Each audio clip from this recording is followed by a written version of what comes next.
have in front of you these notes, and if you remember last time we did trigonometric functions, and I will just recall the definitions again. So, sin z we defined as e raised to I z minus e raised to minus I z upon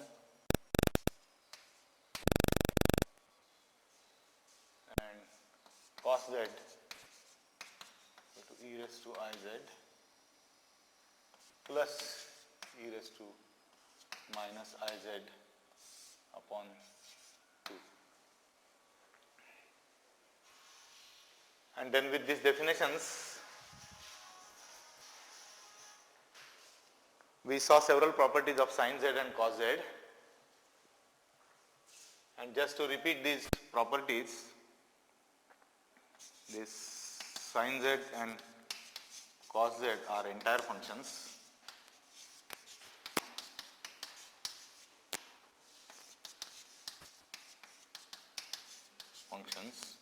That means analytic everywhere. That means differentiable at every point in the complex plane. And further, sin z derivative is cos z and cos z and derivative is minus sin z.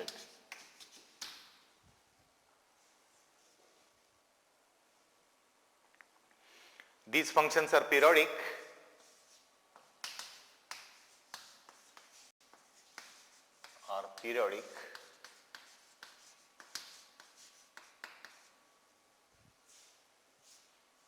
and sin of z plus 2 pi is equal to sin z and cos of z plus 2 pi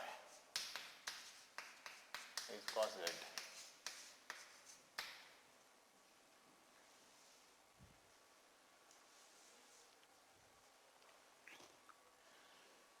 These properties, that is derivative of sin z is cos z and derivative of cos z is minus sin z, are similar to corresponding properties of a function of real variable. That is, we know that derivative of sin x is cos x and cos x is minus sin x. So, for complex variable z also same properties hold. This is also a similar property. Something that was different in case of complex variable is that sin z and cos z are not bounded.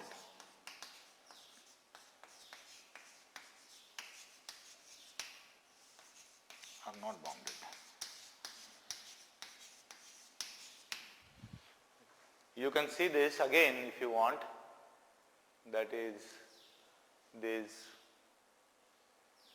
mod sin square z, it is written on the screen in front of you, that mod sin square z is sin square x plus sin square y. So, mod of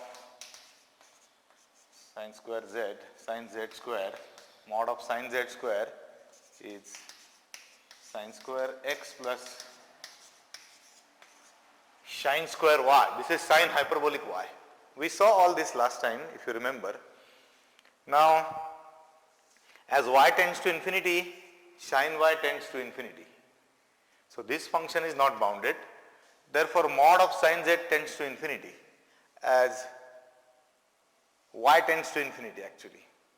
Therefore, this is not bounded. So, from this equality it follows that this is not bounded, and similarly you have expression for cos z as cos square x plus sin square y. It is written there. So, mod cos square z is cos square x plus sin square y. Therefore, similarly cos is not bounded. So, because of this identity, and for cos the identity is like this.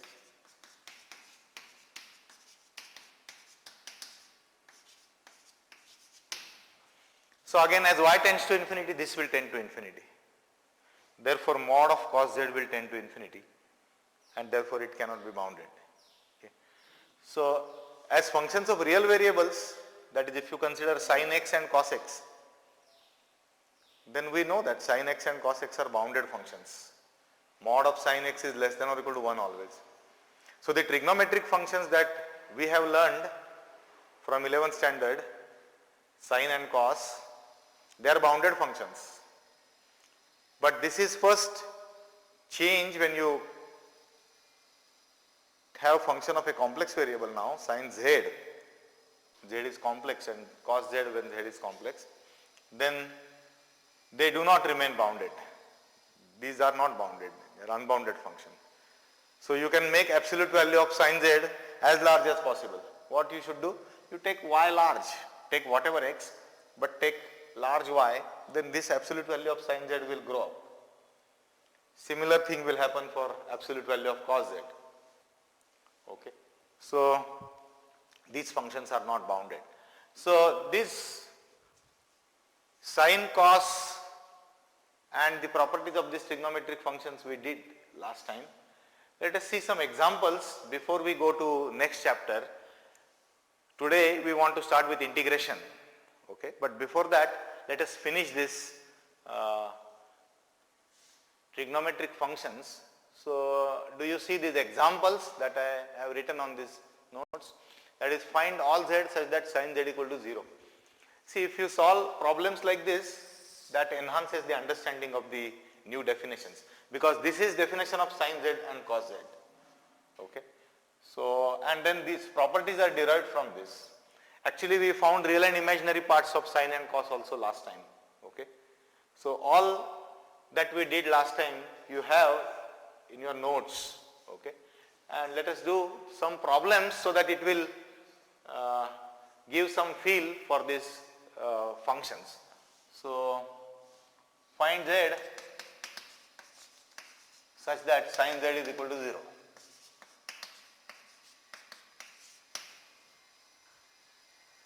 Sin z equal to 0. Now we want to solve this equation. So we want to find all z such that this is 0. Now this is 0 if and only if its modulus is 0. Okay. So sin z is 0 if and only if, so I will denote it like this, mod sin z is 0.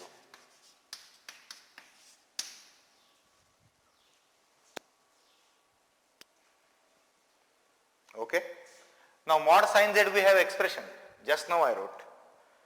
So, and mod equal to 0 means its square is also 0. So mod sin z is 0 means sin square x. So if and only if sin square x plus sin square y is 0.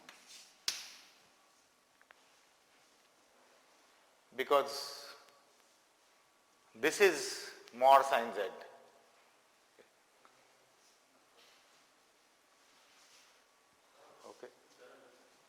This is mod sin square z. So sin square x plus sin square y is 0. Now sum of two squares is 0 means either this is 0 or this is 0. Okay. So that is if and only if sin x is 0 and sin square y is also 0.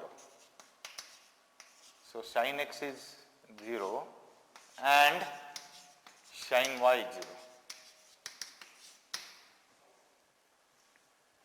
But sin y is 0 if and only if y is 0, and sin x is 0 if and only if x is equal to n pi.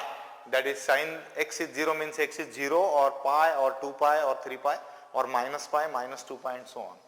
So this is if and only if x is equal to n pi and y is equal to 0.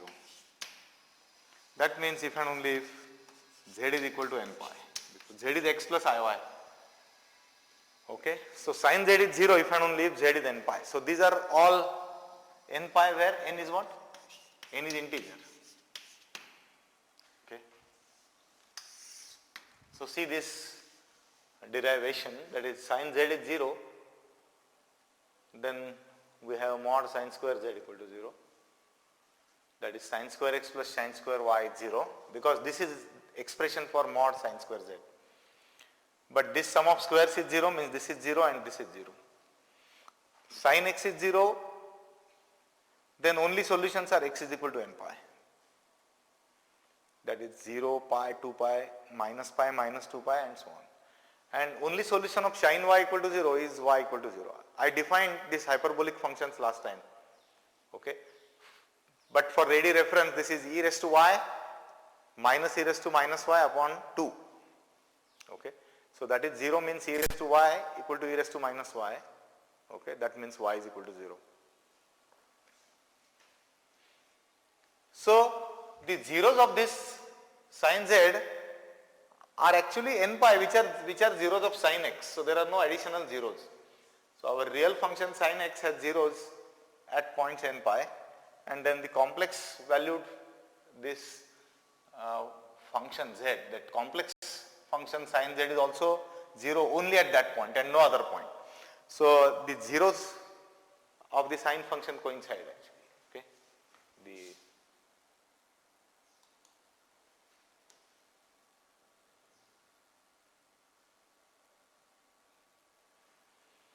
Next problem, if you see there, for a complex number z, e raised to I z is cos z plus I sin z. Now this should be trivial, because if you again see the definition of sin and cos here, okay, then sin z, so you can write in your notebook if you want, sin z plus I times cos z. Okay. So this entire thing, okay, no, cos z plus I times sin z, right? Cos z plus I times sin z. It is the other way around. So cos z, that is this entire thing, plus I times sin z. So this I will get cancelled, and these terms, these two will be common denominator, and then you add these two. Okay. So this term will get cancelled. So 2 e raised to I z upon 2. So it is e raised to I z. So cos z plus I sin z will be e raised to I z. So it is just addition. This is cos z, this is sin z. Now cos z plus I times sin z. So you multiply this by add. You will get the required result. That is, you will get e raised to I z. Okay. So that expression easily follows from the definition. Show that sin z bar equal to sin z bar. Now for that, you go back to the real and imaginary parts of sin z, which I have brought on your screen. So do you see that sin z is sin x cos y plus I times cos x sin y.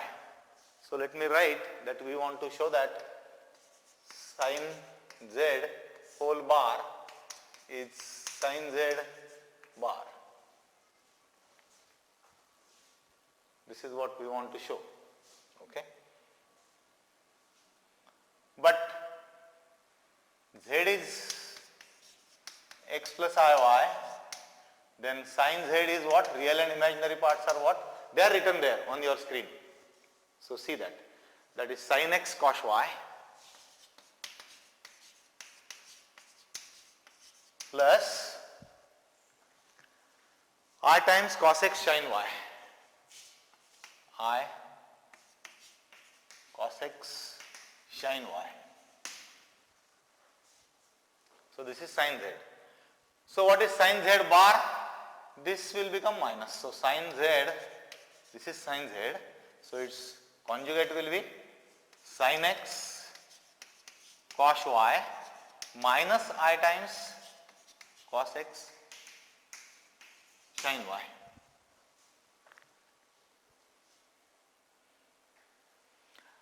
Now we want to find out sin z bar. So when z is replaced by z bar, y will be replaced by minus y. Okay? Because when z is x plus iy, this is x, this is y, x, y. Now when you take z bar is x minus iy. So you have to replace y by minus y in this sin z.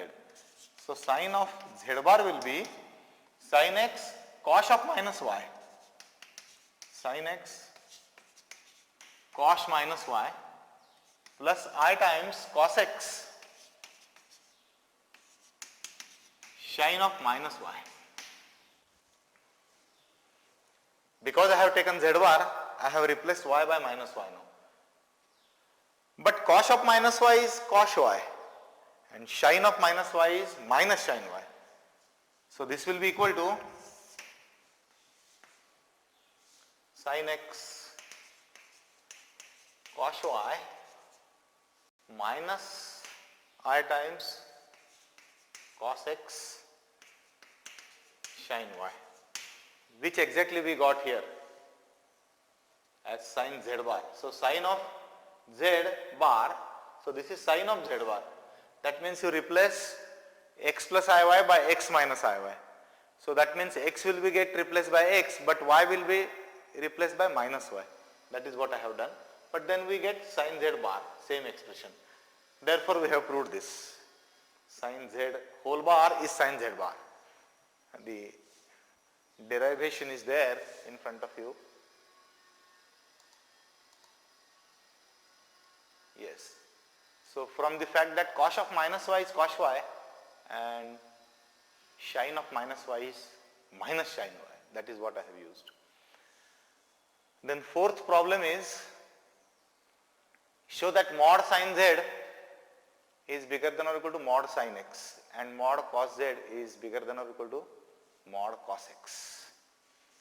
Mod sin z we have used twice so far. So let us again write mod sin z. This is what one should do. One should use repeatedly the definitions, the expression, the formulae, so that you get used to that. So the purpose of problem solving is to fix the ideas, concept in your brain. So do solve problems. Okay. I have given you problems on analytic functions, limit, continuity, on elementary functions, and I will give more also. But I recommend that you solve problems, you use definitions. And I have solved some problems which will give you hint how to solve them. Straightway, this elementary functions, it starts with the definition. All functions are defined for a complex variable. So you can apply definition and then formulae derived from the definition to solve the problems.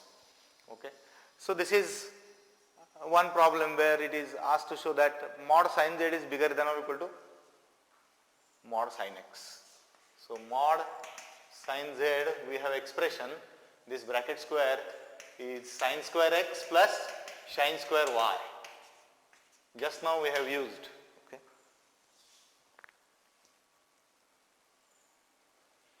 So what can you say? This is square of a real number. This is real quantity. All the quantities are real. So this is square, so this will be bigger than or equal to 0. So this plus this equal to this means what? This must be bigger. So mod sin z whole square must be bigger than or equal to sin square x.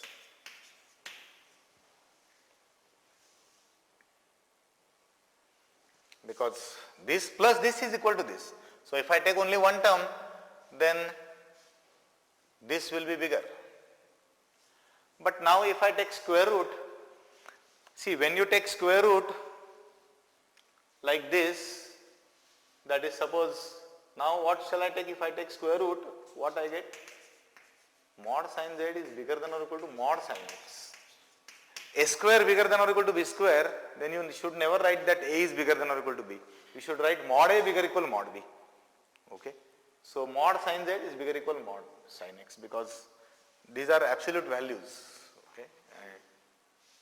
So mod sin z is bigger than or equal to mod sin x. Positive square root preserve the inequality. So mod sin square z, positive square root is mod sin z, and sin square x, positive square root is mod sin x. They preserve this inequality. So that is how we have proved. Very simple. Okay.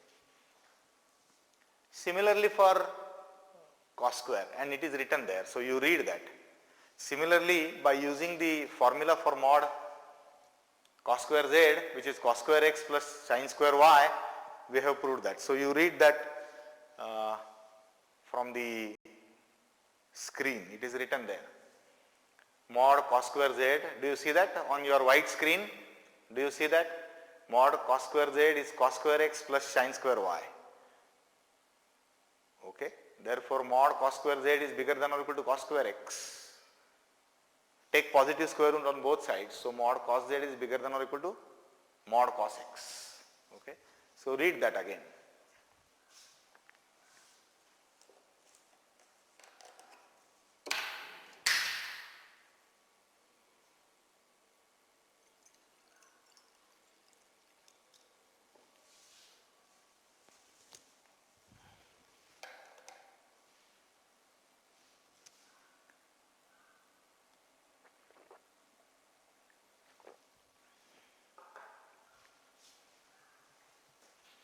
Okay, we now go to next problem where you are asked to find all roots of cos z equal to 2. Okay. So find all roots of cos z equal to 2.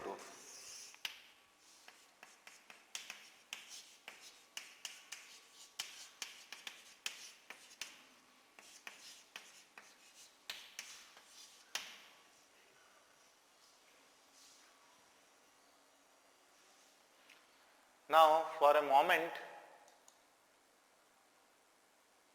I will not show you this screen. So you solve this. So I will give you 2 minutes because there is no point in solving all the problems. I will solve this, but first you try. So try this problem first. How will you find all z? So you have to find z such that cos z will be equal to 2. So you have to find all the roots of this equation. Okay. You want to try? Whenever such question is asked that whether you want to try, you should always say yes. Because you have to try solving problems, there is no other way out. Okay. So try this. Now I will give hint. But hint also I will give after 1 minute, because first of all you try. Then maybe after 1 minute I will give one hint.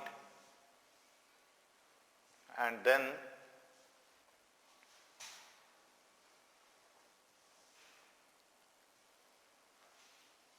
let us see whether you can find this. You know the definition of cos z. Okay, so apply that. I will not say anything because that amounts to giving hint then. So I will keep quiet for 2 minutes. And whatever you want to do with this equation, you do in these 2 minutes. And let us see what happens.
I am sure you are writing on your notebook and trying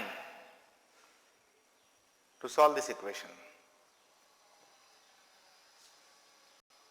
So do you want hint? Now anytime such question is asked whether you want hint, always say no. But alright, let me give you hint now. So first hint is find real and imaginary parts of cos z. Because this is real, it will give that imaginary part is 0, because this equation should hold. So first hint is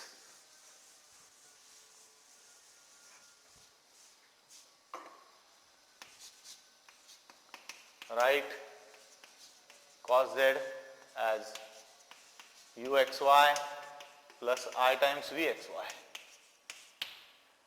This u and v we have found last time.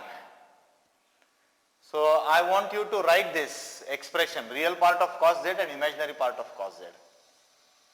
And then cos z equal to 2 means this is 2 and this is 0. So these two equations you should solve then. So solving one equation, so cos z equal to 2 if and only if what? This uxy will be 2 and vxy is 0. So solving this equation amounts to solving these two equations. But for that you should know what is u and what is v. But you know, we have seen last time. We have seen this expression of cos z in terms of its real and imaginary parts last time. So now you should recall that. And write it first of all, write this step. Then solve this equation and solve this equation. 1 more minute is given. So I have given you hint now.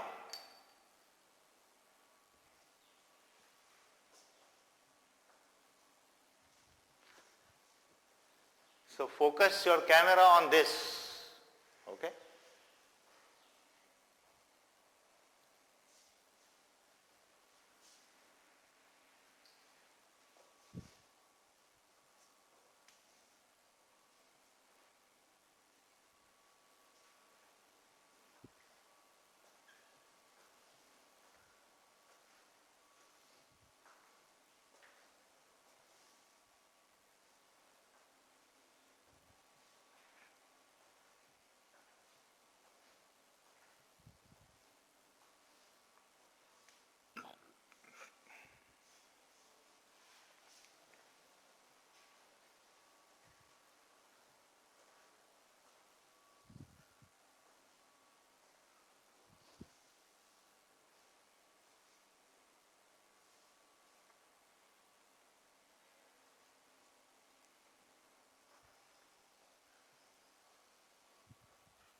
All right. Now on this screen now, let me show you the formulae for uxy and vxy. So see this cos z now on the white screen. It is, do you see cos z on the white screen now? That is sin x cos y plus I times cos x sin y. So cos z is, what is uxy? Sin x cos y. So uxy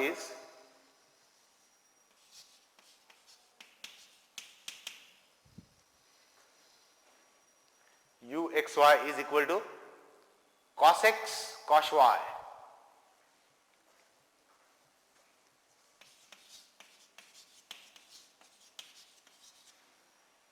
And what is vxy? It is there in front of you. Just read that.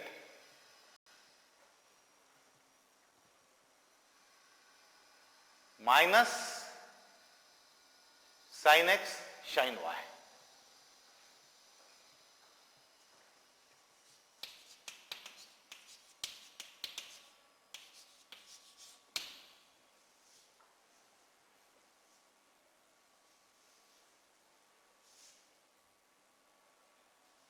So this is uxy and this is vxy.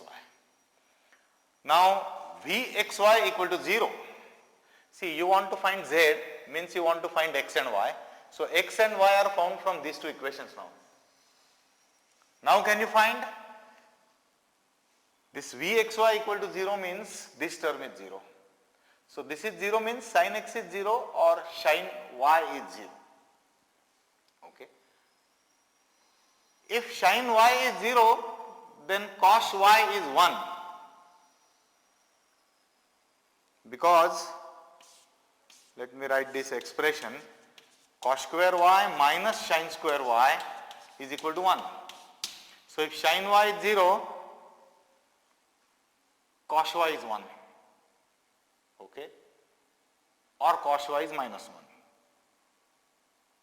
Okay. That means mod of cos y is 1. But then uxy is 2.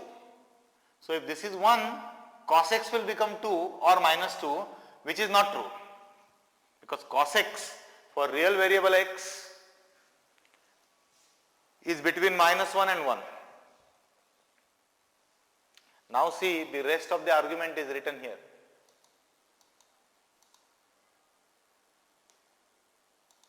See this, sin x, sin y is 0. So if sin y is 0, that's what I am telling you now, then cos y is 1. Okay, implying that cos z is 0. That should be plus or minus 1, and cos x is plus or minus 2, which is impossible anyways. Even minus 2 is impossible. So sin y is 0 is impossible. Okay, vxy you want to equate to 0. So vxy equal to 0 implies sin x is 0 or sin y is 0. But just now we saw that sin y equal to 0 is not possible.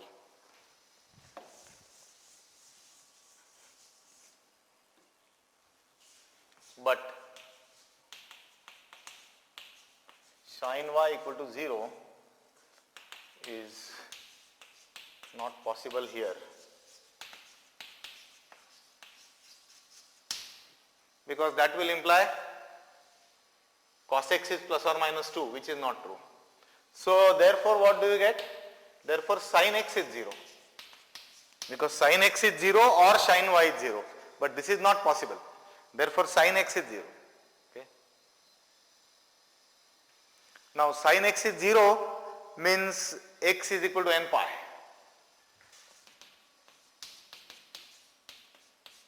X must be equal to n pi.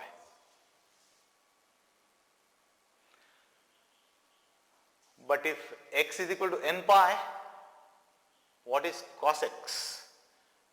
Now if n is odd, then cos x is minus 1, and if n is even, that is 0 or 2 or 4 and so on, minus 2, then cos of 0 is 1, cos 2 pi is 1, cos 4 pi is 1. So cos x is equal to minus 1 raised to n. Because if n is even, it is 1, if n is odd, it is minus 1. Okay. N is integer.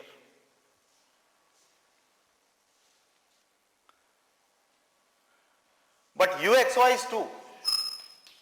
Uxy, that is equal to cos x cos y, which is 2, that is given. But this is minus 1 to the n. Therefore minus 1 to the n cos y is 2.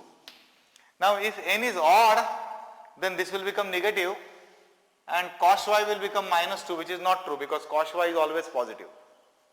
Cos y is e raised to y plus e raised to minus y upon 2, and exponential function is always positive. So cos y is always positive. But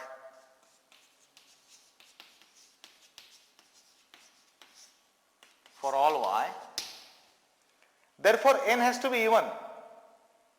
See again, if n is odd, there will be a minus sign here. So cos y will become minus 2, which is not true, because cos y is positive.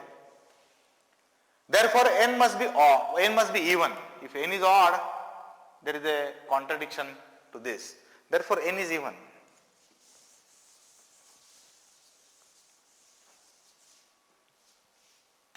Therefore n is even.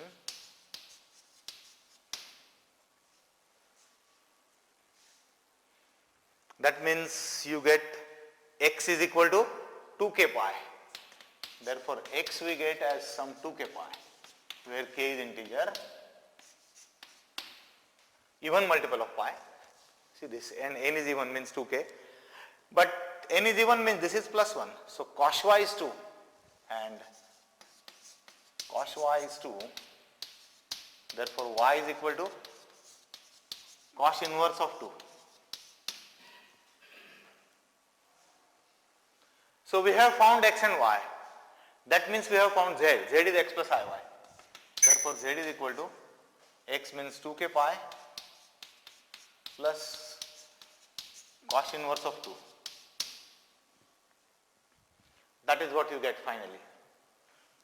2n pi plus cos inverse of y. where k is integer. I have written k.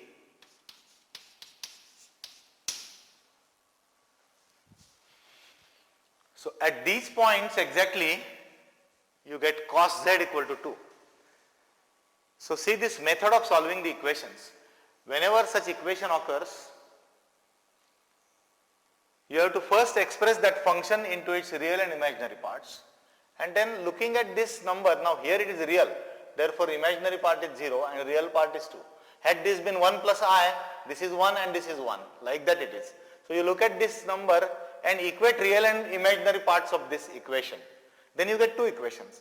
And then using your trigonometry for functions of real variables, you solve this. Okay. So this is a typical kind of example where you need to find out the roots of the equations of this type, that is trigonometric function taking some values. Okay. All right. So let me take a stock of the situation and then go to integration. We defined the following functions in this chapter. So this is a quick recap before I go to a different idea. We want to go to complex integration, but in this chapter, that is elementary functions, let me quickly recall what we have done. Okay, what we have done is we defined complex functions. So we defined functions of complex variables and we started with exponential functions. So e to the power z we started. Okay, and I will quickly recall the definitions so that it triggers your memory and then you go back and solve problems on this chapter. Okay. So e to the power z was defined as e to the power x cos y plus I sin y. Do you remember this?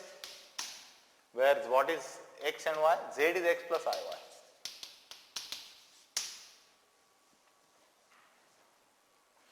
Then e to the power z was defined like this. And then we saw several properties, that this is periodic. Okay. Unlike the real exponential function, which is not periodic. Real exponential function is 1, 1 and increasing. But this complex exponential function is periodic. Looking at the definition, it is clear. If you replace y by y plus 2 pi, then cos y will remain cos y, sin y will remain sin y. Because sin of y plus 2 pi is sin y and cos of y plus 2 pi is also cos y. So e raised to z, where z plus 2 pi I, if you add 2 pi here, that is z plus 2 pi I is equal to e to the power z. Okay. So e to the power z is not 1, 1. This is what we saw, is not 1, 1 and in fact periodic. Not 1, 1 and periodic. E to the power z plus 2 pi I is equal to e to the power z.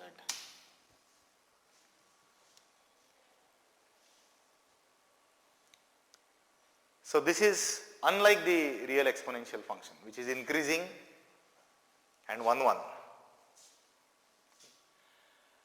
Now because of this we get problem for getting the inverse. In case of real exponential function, it is 1, 1 onto positive real numbers, therefore on the set of positive real numbers it has inverse. In case of real exponential function, the function being 1, 1 onto positive real numbers, on set of positive real numbers it has inverse. In case of real function, this complex exponential function is not 1, 1. So as such you cannot talk about its inverse, but we want to talk about log, and we have seen how we solve this problem. Solved in the sense that the inverse is not single valued, so we get a multi-valued function. So this leads to the definition of log. Okay, log z. Now z non-zero we take. Okay, and z we express in the polar form r e to the power I theta suppose, then log z was ln r plus I times theta plus 2k pi. Do you remember this definition? This was definition of log, and then we saw that all these values are values of log z. So log z has several values, in fact infinitely many values because this k is integer. So log z has infinitely many values. Okay, let me write it in a bigger font if you want. Ln r plus I times theta plus 2k pi, where k is integer. Therefore, for a complex number z, log z has infinitely many values. Okay. And then, because we want to talk about the continuity, analyticity and so on of a complex function, we take a single valued branch of this function in a certain domain, and that branch is chosen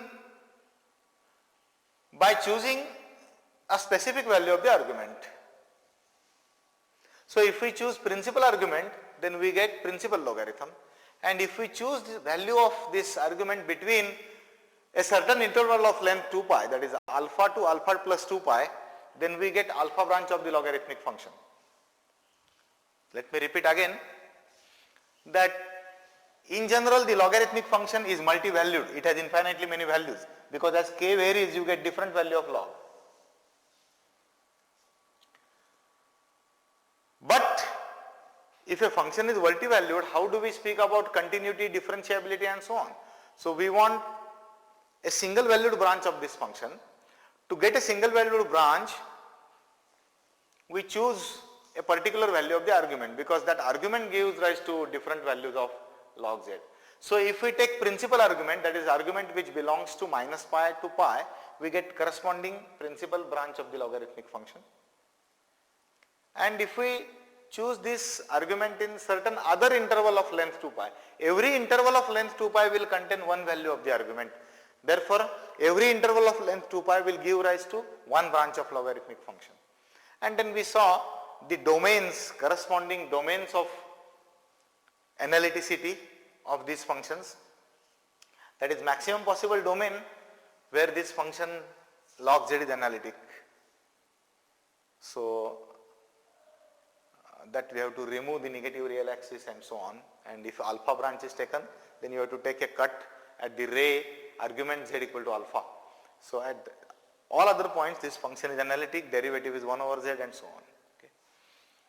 Then we saw the complex exponent z to the power w, which is e to the power w log z.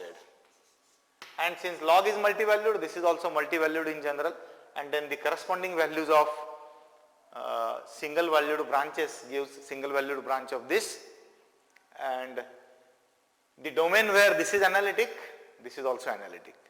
So we saw the complex exponent. So this is third function we saw. This is exponential, logarithmic and exponent, and then we saw sin z and cos z. So we saw 5 functions of complex variables which I thought are most important, okay, and I have not dealt with the remaining functions which perhaps you will be doing in your college. The other functions are that I have not done but you should do in your curriculum are sin hyperbolic z, cos hyperbolic z, sin inverse z, cos inverse z, and then tan, sec, cosec, etc., tan inverse, etc. So these functions I have not done, but the basic function, that is exponential, logarithmic, exponent, sin and cos, I have done. So this is what we have done in the chapter on elementary functions, and we solved some problems. We saw some basic properties of these functions. All that is contained in our notes, but you will get a revised version of the notes on these chapters along with problems that you will be able to solve on the basis of the definitions and properties of these functions that we have derived. Okay. All right, so far so good. And to start with the entire syllabus, what we have done is limit, continuity, differentiation, that is analytic functions, and elementary functions. And now we are about to begin a new chapter, that is complex integration. Okay. So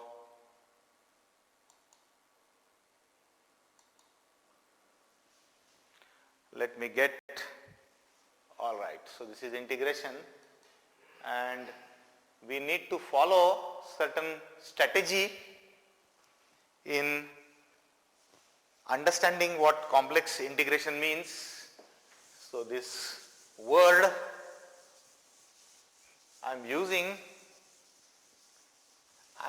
very loosely at present, but I will make it more precise. That is, what do we mean by complex integration? Okay. So we are starting with integration. This word complex I will put in bracket. In general, we are starting with integration, but we want to integrate complex valued functions of complex variables ultimately. Okay.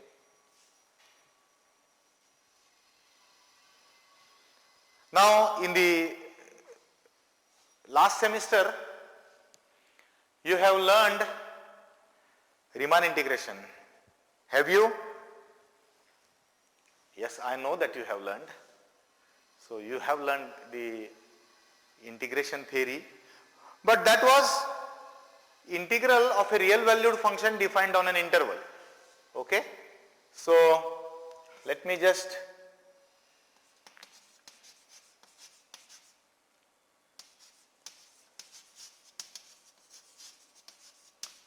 recall this.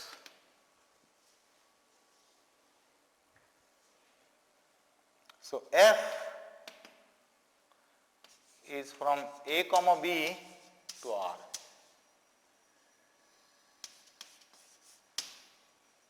And we defined the symbol a to b fx dx. And you saw several properties of this Riemann integration. Okay. I will just recall a few properties and you try to concentrate that when can you actually write this symbol, when does this make sense? See, remember that from 11th standard you are doing integration. Okay. So you write that integral of x square is x cube by 3, and initially you had just indefinite integral, but then suppose it is from 0 to 1, then you write this from 0 to 1, and at 1 it is 1 by 3, 0 it is 0, so it is 1 by 3. All right. Now this you did in 11th standard also. I know that 11th standard, 12th standard maybe, and then later on in first year BSc.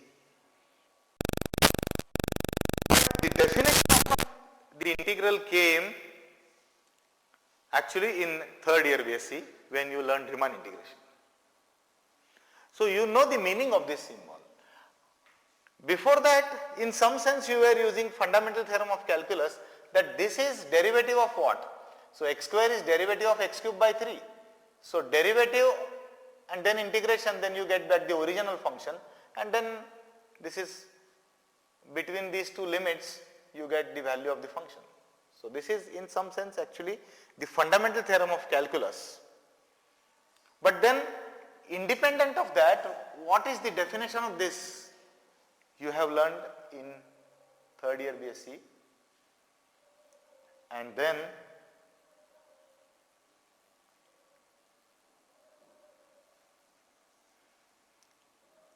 you defined upper sums, lower sums,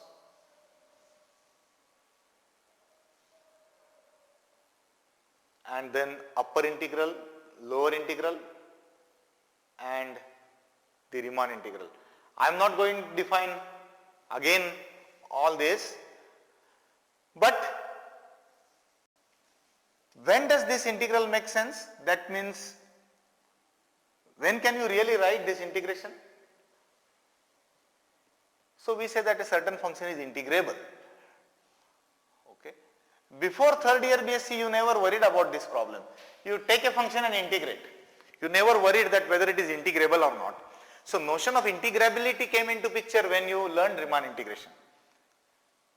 And then you realized that the functions that you were using before that were actually integrable. That means most of the times you use continuous functions.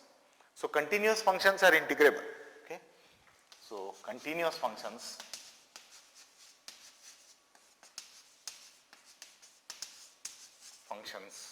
are Riemann integrable.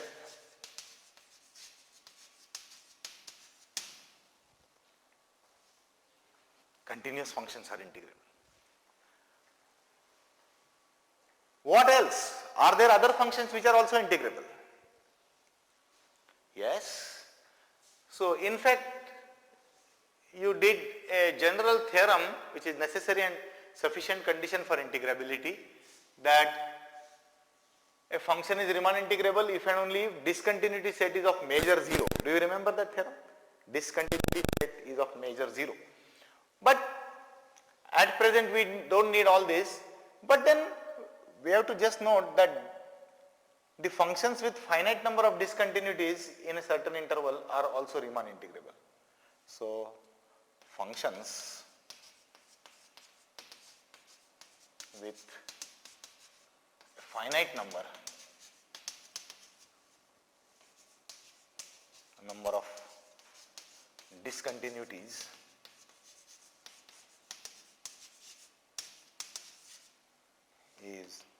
are Riemann integrable.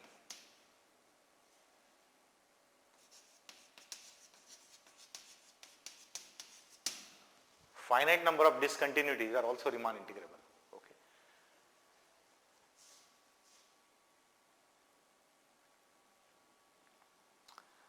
So all the elementary functions like polynomial, trigonometric functions, sin x, cos x.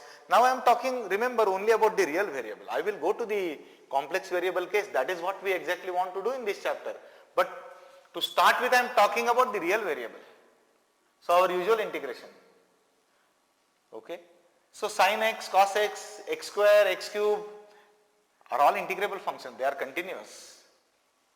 And we also know formulae for integration, that is integral of x raised to n is x raised to n plus 1 upon n plus 1. Integral of cos x is sin x, integral of sin x is minus cos x, and so on. Okay. And the important theorem that we do in learning all this integration theory is fundamental theorem of calculus.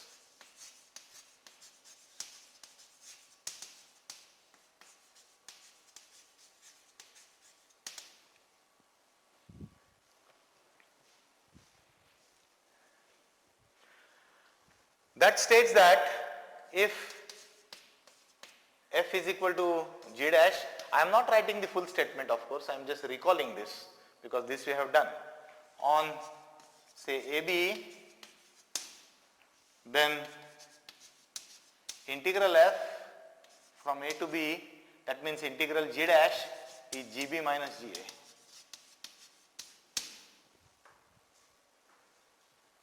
So this is fundamental theorem of calculus, one version of the fundamental theorem of calculus. There is other version. So here now this is f is g dash. So first derivative is found and then integral is found. You may first find integral, which is integral as a function of x, that is a to x ft dt and take derivative. Then you get again f. But at present we need only this. Okay. So this fundamental theorem you have done. That is f is g dash. So integral of g dash is gb minus ga. So you remember this? Yes. I recommend that you recall the chapter on Riemann integration from previous semester. Okay. And certain basic properties of integration, like integral of f plus g is integral f plus integral g, integral of c into f is c times integral f, and so on. Okay. Now this real line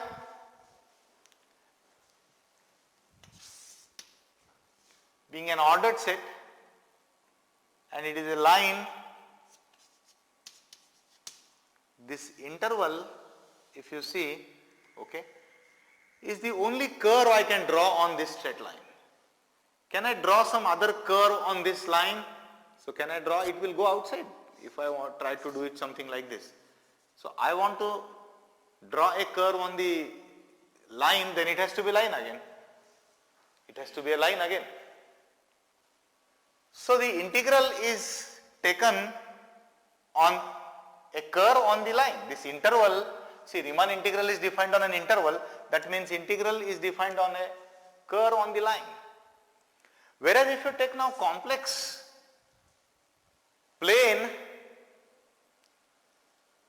then I can draw variety of curves. So I can draw something like this. Okay. I can draw like this. I can draw like this. Okay. All these are curves. This is a segment. Okay. So this is a straight line. Okay.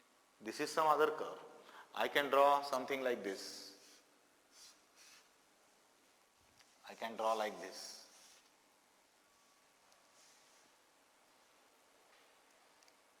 All these are curves in the plane. Now just like we had integration on interval, that is Riemann integral in case of real variable, we want to now integrate functions on the curves in the plane. But now there is tremendous amount of variety as to how we can draw a curve. On real line, there is nothing like that, only thing is interval.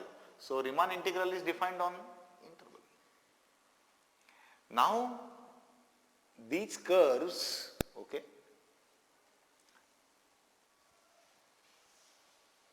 these curves in the plane we want to use, and on these curves we want to integrate functions.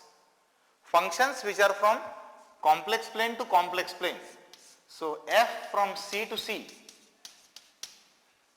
And we want to integrate on these curves, that is functions which takes values on this set, that is the domain contains this curve.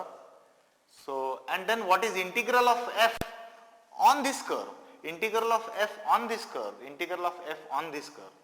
So that is what we want to do. This is called contour integration, contour integration.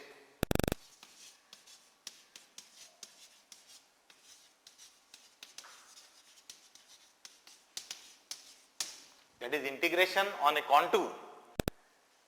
So in the next lecture, we will define what contour means. Okay.